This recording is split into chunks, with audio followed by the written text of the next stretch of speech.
Hey everyone, thank you for coming. I know that there's a lot of interesting session and you choose this particular one, so I hope I won't disappoint you. So I have a lot of ground to cover. If you have any questions, just keep them to yourselves and you can ask me at the end of the slide. So what I'm going to talk to you today is about the protocols multiplying the value of automated tests. So first, what is an oracle? In case you don't know, so the definition by Wikipedia is, so basically a test oracle is a way to determine if a test has passed or failed. And usually for automated tests, this means a assertion at the end. So assert this or that, maybe 2 or 3 things, and that's fine. Then that's how the test figures out if it passes or not. So what deep oracle is a way to detect problems even if a test has passed. We continue to dig deeper to find problems that the 3 assertions that you had on the test have missed it. There are 6 techniques that I'm going to talk about today, and they are suitable for high-level tests. Now, what I mean by high-level is the application has to be deployed, so all the components or most of the components has to be working there. This is not suitable for unit tests because on unit tests runs mostly in memory, so you stub all the dependency, and there's usually no database and stuff. So most of those high-level tests would be on 2 interfaces. They are either going to be API tests, web services, and modern applications, or it's going to be UI tests, mostly via Selenium. Or Cypress IO. So what the problem is, the first one, automated tests cannot find new bugs. So by definition, again, we have 2, 3 assertions at the end. So however you program those, that's what they'll catch. So automated tests are only suitable for regression testing. Usually when you write a feature, you write some sort of test to lock the feature down. So whenever there's a change, unexpected or not, and the test fails, means you have a regression, but it's you're breaking some existing functionality. And because those 2, they usually give you a false sense of security, because most of the time you say, well, automation test passed, but can you just double check a little bit? I'm not quite sure. If I don't trust that. So what I want to talk to you about today is to use your existing tests to find unexpected problems without significant modification. So your test as they are right now. Some cases you may require a little bit of work on your part. So there are 6 techniques that I'm going to talk, and I'm going to start with the easiest and progress to the more hard ones. So flaky tests. So what are flaky tests? The definition is you don't change your app and you run your test a number of times, one after the other, so 10 times or 50 times. And if on one of those times the tests fail, without, again, any changes to the application, this means that this test is flaky. So there are degrees of flakiness. The way our company do that is, so this is, you can execute this on any Unix distribution. So this is the actual command that executes your test here, and then this is how many times you want to execute this. Now, we run it on each new test where we execute it 100 times after the other, and if it passes, then it means that there is less than 1% chance for this test to be flaky. Google has some statistics. There are tests around, I think, 1.5 on average percentage flakiness. So those 2 lines mean if the test fails, then break the whole execution, investigate. So again, depends on how stable your test want to be, depend on your app. But so we've made a couple of statistics out of that, and it turns out that in 80% of the cases, the fault is in the test itself.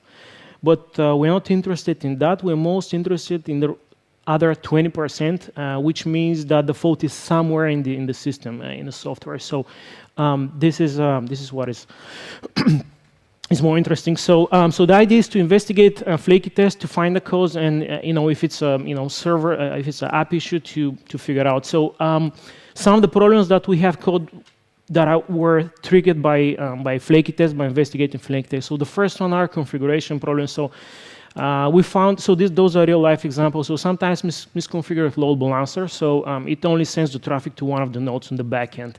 Sometimes, there is, very limited, database pool connectivity. Sometimes we found issues, JavaScript libraries fail to load. Some of the developers don't use, proper CDN. They link to GitHub directly or some other source. So when you run the test multiple times, sometimes JavaScript library fails to load and tests cannot continue. Now, the other problems with flaky tests that you can detect are application problems, not configuration. So thread on safe code, lack of retry. So most of the systems right now are distributed. So sometimes there are mechanisms where the downstream system doesn't reply on time. There is a retry. So sometimes this is lacking. We found problems with this one. Sometimes DB connections are not closed after use. Recently, we had a case where we run a single test 8 times. It passes. On the ninth time, it fails. So what happened there was that developer used a custom class, not the regular class that we used to connect to the DB, because he had to debug something. And in this class, he forgot to close the connection. There were 8 connections in the DB pool, so he exhausted all of them. And imagine what would happen if we would push this to production. So the next one, so random data.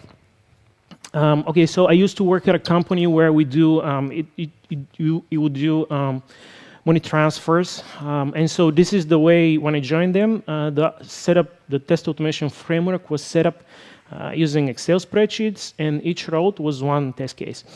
This is data-driven testing, so this is the the data that is entered to the system. So as you can see here. Most of the stuff was random, but this was the first and last name in the system was always the same, John Payer, because it pays a lot. So, but the idea was that this doesn't have to be the same each way. So there are different libraries. Fakers, that's Ruby. So Faker is good library. You can choose. So the idea is to have like the same tests, but the same tests will trigger different code paths depending on the data that it's used. So for example, you can have a Cyrillic name. You can have a Chinese characters name. You can have umlaut characters with umlaut and so forth. So, but the idea is again to use the same test to trigger different code paths. Now that's a super simple example. So currently what we do is the company that I work for, we collect a lot of information from social networks. Twitter analyze this, parse it. So whenever we have to test something with Twitter, we have a custom generator to basically be able to, so for us to be able to test different tweets, basically. So this is one of the lines that is generated as a tweet. So it always has some random sequence, and this also can be different characters, different encodings. So there is a fixed path to that, so that we know how to delete those out of the system if need. And there are some special characters which have caused troubles in the past. This is specific for us, but think about your context. So when I run the same test, the generator will generate different text. So sorry for the small font on the back. So it can change stuff. So here is the fixed part, and then the random, and then at the end we have some mention. So mention is in the UI it is treated specially. So it's highlighted. You can click on it. So again, the same test trigger, different code paths. Now we have ampersand here at the beginning. We had an email, so email is different than summation. So all of those are things from our practice which cause our troubles. They're not directly transferable to you, but think about how you can randomize it. There is a URL here. So a little bit more advanced stuff. Most of the software uses some kind of third-party APIs. So that's the app, and that's in our case we use a lot of Amazon stuff and a lot of Facebook, Twitter, LinkedIn, the biggest social networks. So when you run high-level tests and they have to communicate to, for example, Facebook, now there is a lot of tools that will help you record the first request that has been sent to a third-party APIs, and it will replay back to it. We wanted to have something like that, but the problem with this was that we need fresh data because we indexed a lot of stuff from Facebook, and if the ID of the message is the same, or the text, or the timestamp, it doesn't work for us. So we develop something. It's open source. You can find it here. So github.com, my name, and Nagio. It's called the project. So it's a proxy that all the traffic for Facebook or external APIs goes through, and then it generates random pseudo-random data, and brings it back here so that the data looks to these applications as a fresh data. So it's not repeated the same data over and over again. So you can change it on the fly.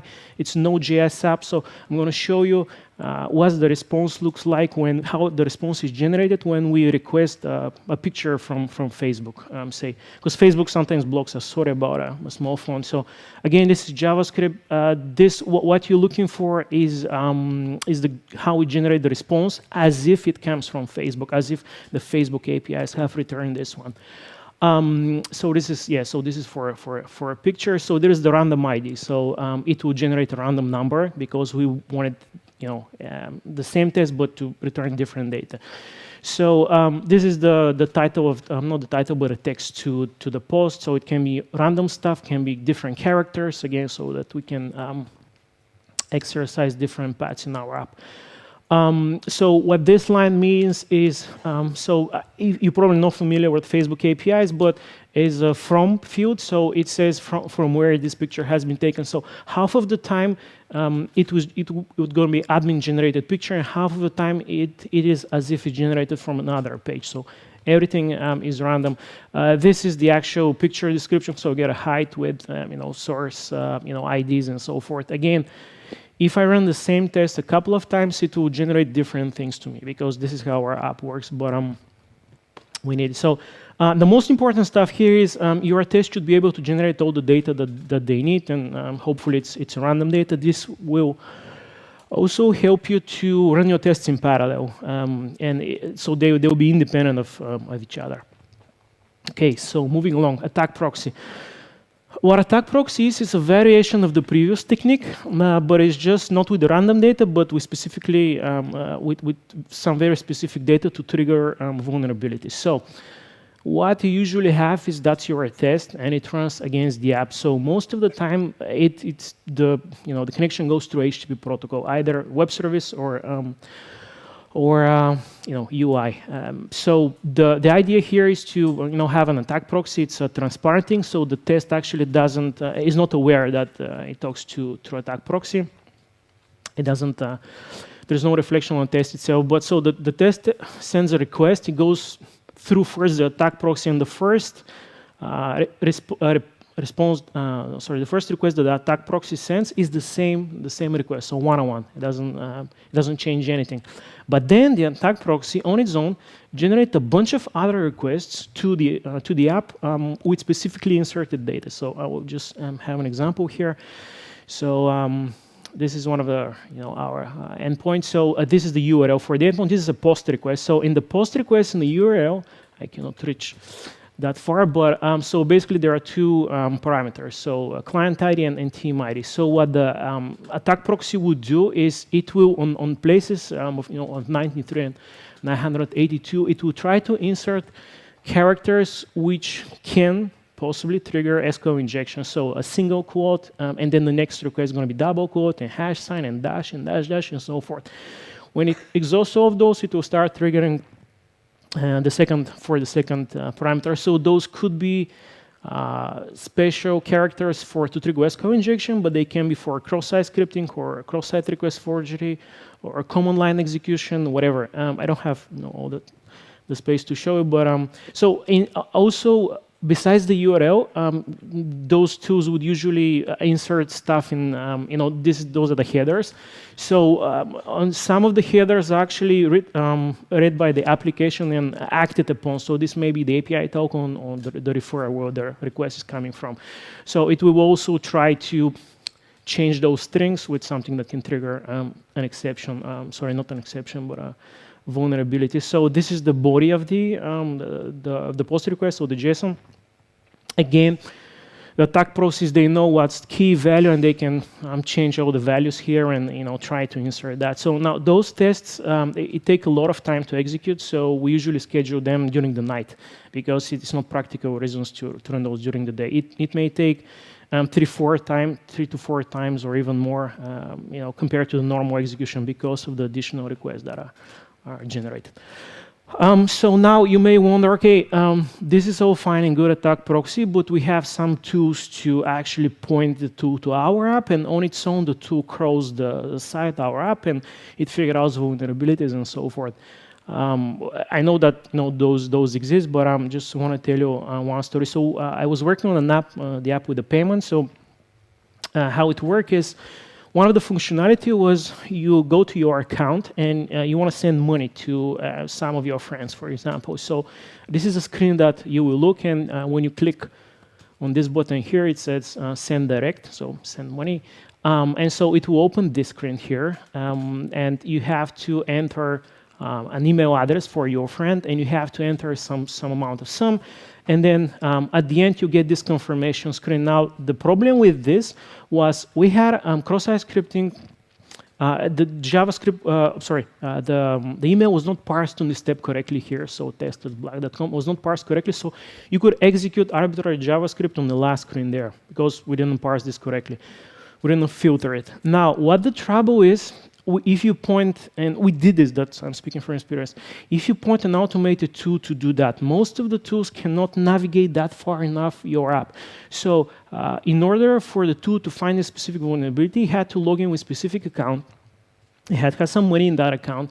It had to enter some email that is existing in a system. It also had to enter the sum, which is less than a total amount here. So, and then on and on and on. But your tests, they already know how to navigate the app itself. So use your test. Again, this is, you don't have to do anything. You don't have to change anything on your test because they already know how to navigate. And we caught this bug by running our tests through proxies. Now, I haven't put any names, but we found we have better results with using burp proxy. So burp is it's JavaScript you can run on command line. It's also not that expensive. There is also free alternatives called Zap, OWASP, Zap tool. So you can use that, and other commercial tools also have the offering. So Acunetics and I think NetSparker and the others. But we found better results with burp. And I'm not endorsing burp. I don't get any royalties from advertising them, but it was good for us. So, okay, so the last three techniques, or the next three techniques, are they require something which is not directly related to your test, but in order to do them, you have to have it. So they require a dedicated testing environment. And what I mean by that is no one else should have access to this environment other than your test. So no other developers, no manual testing, and so forth. There are two ways usually to do that. Either you dedicate hardware for that and no one else touches this hardware.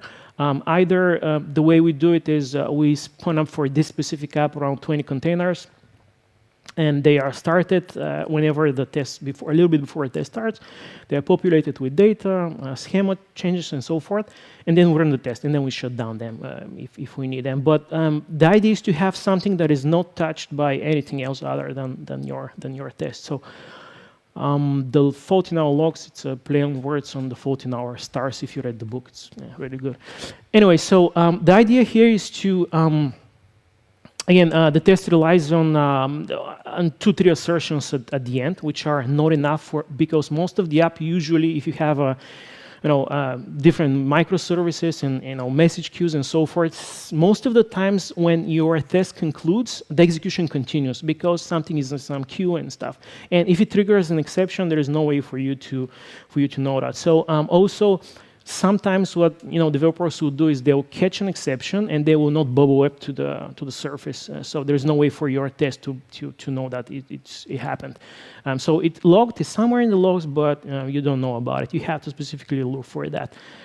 So the idea here is to look for unexpected errors and exceptions in the logs when their test concludes. So just one example. That's an Elasticsearch log from an Elasticsearch. Again, sorry for the small font. There is the exception here, mapper parsing exception. It fails to parse content. Now, content is a little bit upward, so this is how content look like. It's an object. The thing is that the mapper here, if you're not familiar with Elasticsearch, so different types have different different IDs have different way to map them. So as you can see here, content expects type string, but it's actually an object. So that's why it throws an exception. And this happened post after the test case has concluded. So we put some data for Elasticsearch to be indexed, and there is no way for the specific test to do that. So it was something triggered by the test, but it happened after the test actually concluded the execution. Yeah, so the content type is set as string.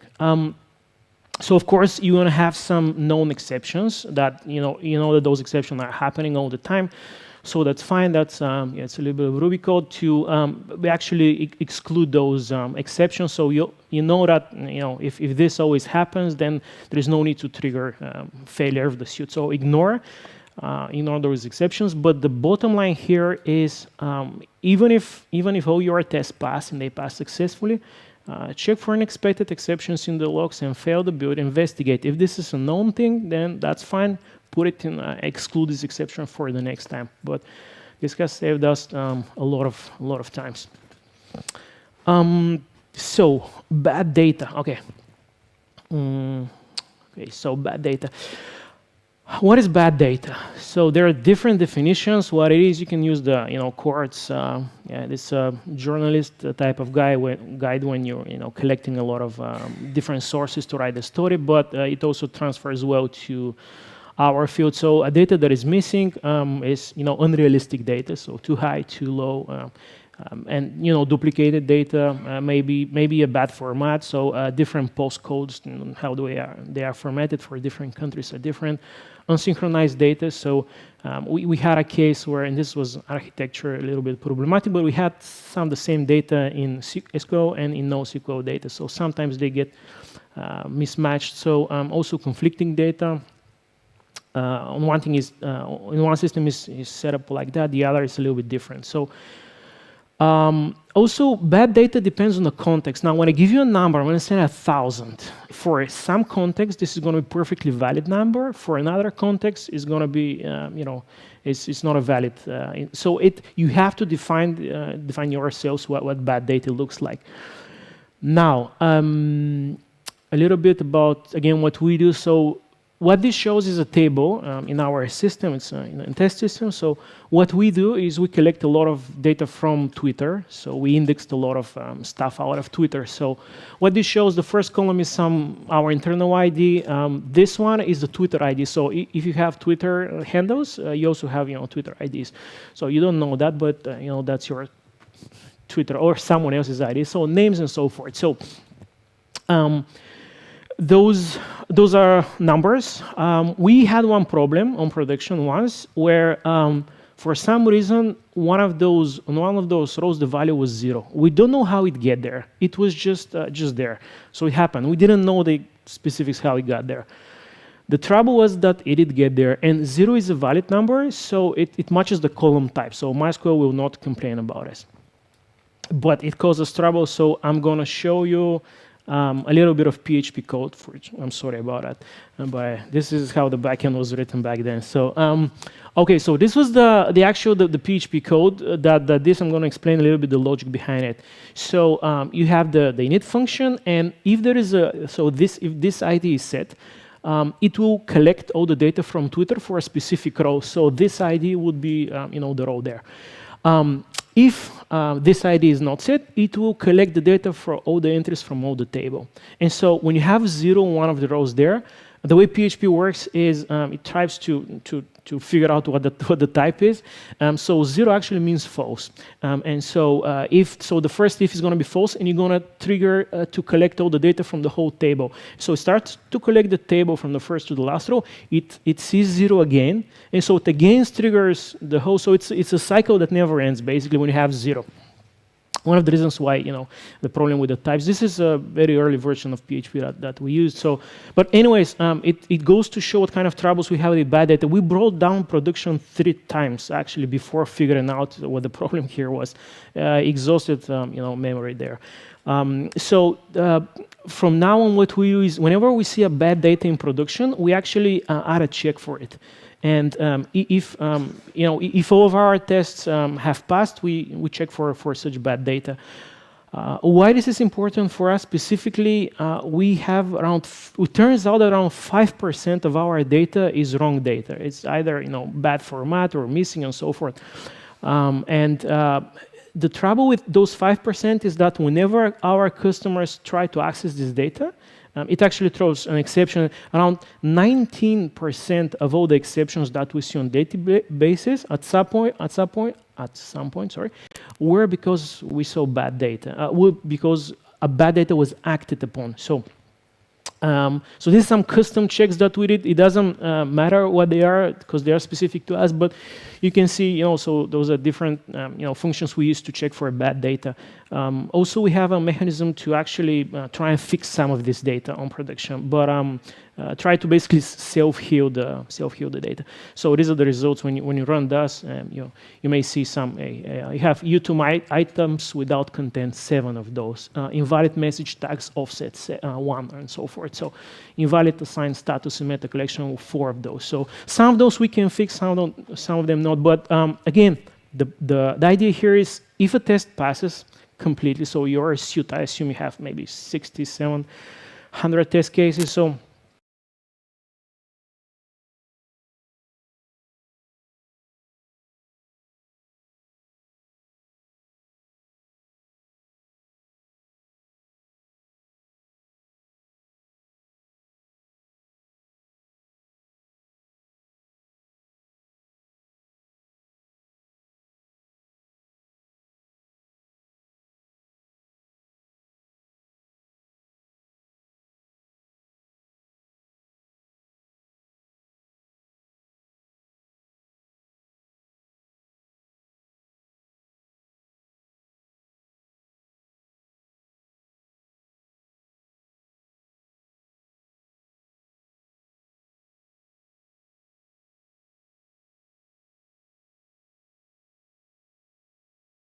18 to 20 requests themselves, each of the tests. So, but those tests used to execute for 3 hours. Now they execute for 3 minutes, less than 3. So you can actually figure out performance bottlenecks if you have those kind of fast tests. But you can measure performance after each commit. This is what we actually do. So even if you push 3 lines of code, we can run all of our tests for less than 3 minutes, and we figure out if performance has improved or degraded. So there's a talk on this topic. You can see how we did that. But if you have a dedicated environment, especially if it's on containers, it's super easy to gather those type of stats. Now I have 2 examples to show you. The first one is the sizes of our application log file, one of the services that we use. So this data. What this data shows is for a 6 months period, after each test case, after each suite executes, which for us is after each commit. So we measure actually the lines of how many lines are in the log file, and as you can see here, after one specific commit, we have 54% increase in the log files. Now this will not cause the test to fail because they will be happy, they'll work, but it may cause troubles on production. And it was actually because of forgotten debug statement. But the idea is your disk sizes may not be measured, according to that on production, so you may end up filling your disk. So it's an early indication that something is wrong. So again, it may be perfectly normal, like I don't know, but you have to investigate. Also, you can set up different thresholds to fail your test on those stats. The other one I wanted to show you is use Mongo for some of the data, and after all the test has completed, we actually measure how many database operations are done, so reads and writes. So again, this is a stat for the last 6 months. So as you can see, in a matter of less than 10 commits, there's actually 26% increase in database in Mongo operations. So this may be desired because it was a new feature, but it may be problematic because you do unnecessary operations, for example. So again, you can set triggers. So if we are above, like say 50,000 operations, just fail the test immediately. But this is super easy to monitor. Most of the databases will give you this kind of information. MySQL, the newer versions, also Mongo, they have different collections or tables to extract that. So there is nothing additional that you have to do. Some other things, some other ideas to give you what to collect. So Again, logs, you can measure them by lines, by sizes, because some of the lines may be too long. Also, count how many exceptions or errors you have. So database, again, read, write queries, transaction time from beginning to end, average and stuff. You can take this directly from most of the databases. Network connections, so how many network connections were opened during that. So for operating systems, so peak CPU, memory usage, swap size, disk I/O, you can get this from Docker. Most of the stuff, it's pretty easy to get. Network, so third-party API code. So this is really interesting for us, at least, because we pay to some of the providers for the APIs that we use. So we actually have a way to measure that. And the way we do that is via this proxy that I've showed you, Nago, the project that I've showed you. We can track everything there. It has a functionality to decrypt the traffic, put fake SSL key, and so forth. So we can actually track how many calls we made, for example, to Facebook or to Twitter or to whatever a service that we pay. You can, do packet counts. If you use containers, you can put a specific container which has only TCP dump in it, and so you can count if that's your thing. Then also count DNS queries. We had some problems on production where we actually brought down production once because our config service, we removed the file-based config for a network-based config and started querying DNS a lot. So you can actually measure. This is coming from actually a production failure that we had. Most of those stuff, again, you can measure a shitload of stuff, but what's important is what matters to you, and not get crazy. So some language-specific stuff. So how many objects work? Depending on virtual machine and thread count, garbage collection runs and heap sizes and so forth. Again, early indicators that something may be wrong with your test. Of course, there is natural variation from each test run, but if you see like 100% increase after one commit, then it's problematic. So that's, I think, all I had. I have a bunch of books to recommend. So the first one would be The Spirit of Kaizen. So Kaizen is Japanese for continuous improvement. So Kain means move, Zen means good. So small steps, they don't have to be expensive. We don't use any expensive tools for all of this stuff. Most of this is like shell script that read data and analyze that. So we don't use any, don't go crazy. I can't advertise anything. Sorry. The other one would be High Velocity Edge. So Steven Spear is a very interesting author. He actually analyzed a lot of high-performing organizations, and they were from different spheres. So there is an aluminum company, there is IT, there is banking, and so forth. So he figured out that there are 4 things that all of those have in common. And number one is to find and surface problems as fast as you can, as early as you can, so that they don't snowball and get big problems at the end. So it's a really good book if you want to deep dive on early error detections. So now, I will open for questions. So before that, sorry, I have to advertise. I work at Falcon, and Falcon headquarters is in Copenhagen, so just the other side of the bridge. So we are hiring. Sorry if you want to try your luck in Sofia. Specifically, I'm based in Sofia, but we also have an office in Budapest. So if you want to join us. We're hiring. I have to do that. So if you have any questions, go ahead. I think we have. Yeah, around 7 minutes.